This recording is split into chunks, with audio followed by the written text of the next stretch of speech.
Alors, la particularité des rhums Bologne, c'est qu'on cultive nos propres cannes. On cherche à être autosuffisant sur nos apports canniers. Aujourd'hui, ça représente 80% de nos apports. On a 150 hectares de cannes en propre, dont la moitié sont plantées en canne noire. Donc, et l'objectif, c'est bien sûr de développer cette canne noire qui nous donne vraiment un avantage concurrentiel, si je peux dire ça comme ça, mais en tout cas, qui nous permet de nous singulariser par rapport à la dégustation de nos produits. Bologne s'est engagé dans une démarche éco-responsable. Je vous le disais tout à l'heure, on recycle tous nos déchets de fabrication. C'était naturel pour nous d'aller vers un label bio.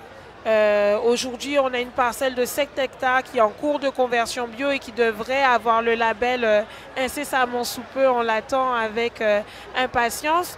Ce label-là, ça vient juste dire que déjà on est sur une agriculture raisonnée sur l'ensemble du domaine et ça nous permet de développer des pratiques agriculturales sur toutes les parcelles. Donc le label, c'est 3 ans. Pour la conversion, ça certifie qu'on, bien évidemment, on ne va pas utiliser de produits phytosanitaires puisque l'ennemi principal de la canne, c'est l'enherbement.